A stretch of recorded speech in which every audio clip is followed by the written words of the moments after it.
Gelî dost û hevalan, weke hûn dizanin têgihiştina mirovan li ser mirinê ji hev cuda ye. Ne ji ber ku hin kes hene dema mirovekî ezîz winda dikin, bi mirina wî diêşin û his dikin ku jiyan ji bo wan bêtam bûye. Lê ji ber ku ew kesê dogmend ku koç dike, bi çûna xwe re deriyên jiyana asûde li pêş wan jî digire.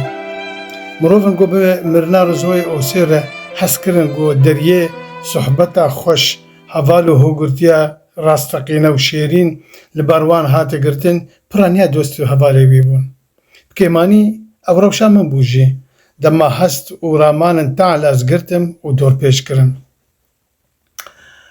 Gelî dost û hevalan, dibe ku gelek kes bîyografa Rizo nizanibin. Nizanibin ku di her warî de û di her qonaxên cihê de modêlek bû ji bo israrê, rûbirûbûn û têkoşînê. An jî heyê wan jê tune bû, pêçawa hin sernavên berfireh yên qonaxê jiyana wî serî hildan.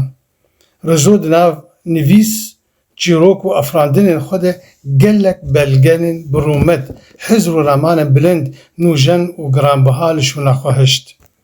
Rizo li şûna xwe mîrasekî dowlemend hişt. Nivîsandinên wî bi navên Ciya û Cewaz, rûyê gelek rojname û kovarên Kurdî xemilandin yên salên hefteyê heta sala koça wî dawî. Dost û hevalên hêja, ya herî xweş ew bû ku ez îro li cem we rûniştibama û guhdariya axaftin û şirovên we li ser Rizo bibama. Ramanên Rizo her gav ji bo min bûbûn çavkaniyên hêvî, geşbînî û wêrekiyê. Rizo hevalê karên dijwar bû û her tim li pey biratiyê û qenciyê digeriya.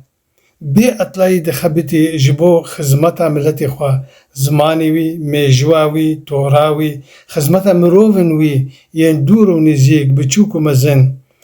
Ewî her tim jî li dijî xwediyên komployan derdiket. Em îro bi hestin kûr yên dilşikestî û xemgîn jê pozîsyona şînê li ser îranîna wî radiwestin. Lê Rizo mirovekî gelê xwe îbin dest û çewsandî bêmoral nedihişt. Bêdidilî hem di xebata çand û toreyê de, hem di kar û xebata ramyariyê de, her tim jî bi bîr û boçûnên serdemiyane yên nûjen karê bêhempe bi asteke raweşta bilind dikir. Jiyana Rizo tenê bi helwestên qayîm û şiyanên rewşenbîrî û siyasî yên pak sînordar nedibû. Ji ber ew mirovekî xwedî şiyaneke hizrî pir nerm û her wiha pir dijwar bû. Şehreza û pisporiya wî bi serpêhatî û ezmûnên jiyanê hatibûn avakirin. Kesayetiyeke hecîb bû. Bi taybetmendiyên pêkhate û yekgirtî qama hizra wî bilind bû. Karîzma û hebûneke berbiçav, a ku di realîtê de ji hev cuda nedibû, li cem wî peyda bibû.